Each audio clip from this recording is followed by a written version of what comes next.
ನಾವೊಂದು ಕತೆ ಹೇಳೋಣ. ಒಂದೂರಲ್ಲಿ ಒಬ್ಬ ಜಂಬದ ಸೌಕಾರ ಇರ್ತಾನೆ. ಯಾರಿರ್ತಾರೆ? ಅವನಿಗೆ ತುಂಬಾ ಸೊಕ್ಕು. ಒಂದಿನ ಏನಾಗಿರ್ತೈತಿ, ಒಂದ್ ಹಳ್ಳಿ ಜನರ ಗುಡಿಸಲುಗಳಿಗೆ ಬೆಂಕಿ ಬಿದ್ದಿರ್ತತಿ. ಏನಾಗಿರ್ತೈತಿ? ಬೆಂಕಿ ಬಿದ್ದಿರ್ತತಿ. ಆಗ ಊರವರೆಲ್ಲರೂ ಆ ಗುಡಿಸಲುಗಳಿಗೆ ನೀರ್ ಹಾಕಿ ಎಷ್ಟು ನೀರ್ ಹಾಕಿದ್ರು ಆ ಬೆಂಕಿ ಆರೋದೇ ಇಲ್ಲ. ಆಗ ಏನ್ ಮಾಡ್ತಾರೆ, ಆ ಜಂಬದ ಸಾಹುಕಾರ ಇರ್ತಾರಲ್ಲ, ಆ ಸಾಹುಕಾರನ ಮನೆ ಮುಂದೆ ಒಂದು ಬಾವಿ ಇರುತ್ತೆ. ಅದ್ರಲ್ಲಿ ತುಂಬಾ ನೀರಿರುತ್ತೆ.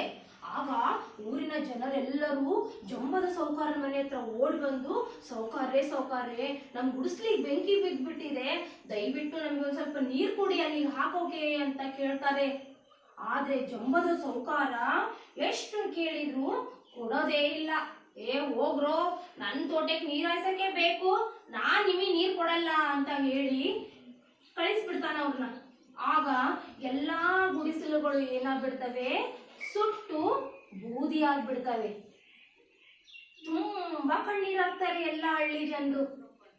ಆಗ ಮತ್ತೆ ಏನ್ ಮಾಡ್ತಾರೆ, ಅವರು ಹಳ್ಳಿ ಜನರು ಅವನ್ನೆಲ್ಲ ಸ್ವಚ್ಛ ಮಾಡ್ಕೊಂಡು ಅದೇ ಜಾಗದಲ್ಲಿ ಮತ್ತೆ ಒಂದೊಂದೊಂದನ್ನ ಗುಡಿಸಲುಗಳನ್ನ ಕಟ್ಕೊಂಡು ಮತ್ತೆ ತಮ್ಮ ಜೀವನವನ್ನ ಸಾಗಿಸ್ತಾ ಇರ್ತಾರೆ.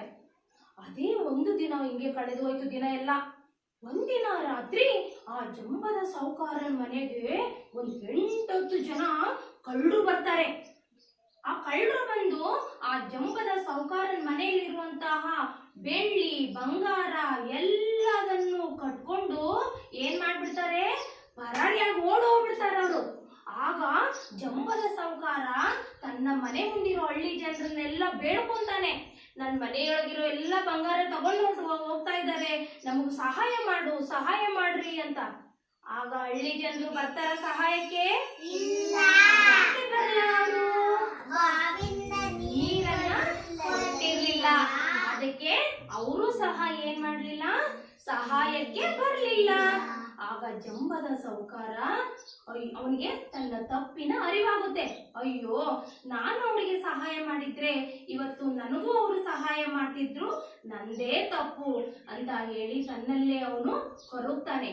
ಇನ್ಮೇಲಿಂದ ನಾನು ಆ ತರ ಮಾಡಲ್ಲ, ನನ್ನ ಹಳ್ಳಿ ಜನರಿಗೆ ನಾನು ಸಹಾಯ ಮಾಡ್ತೀನಿ, ಅವ್ರಿಗೂ ಸಹಾಯ ಮಾಡಿದ್ರೆ ಅವರು ನನಗೂ ಸಹಾಯ ಮಾಡ್ತಾರೆ ಅಂತ ಹೇಳಿ ಒಳ್ಳೆಯ ಒಂದು ಮನುಷ್ಯ ಆಗ್ತಾನೆ ಅವನು ಜಂಬದ ಸಾಹುಕಾರ.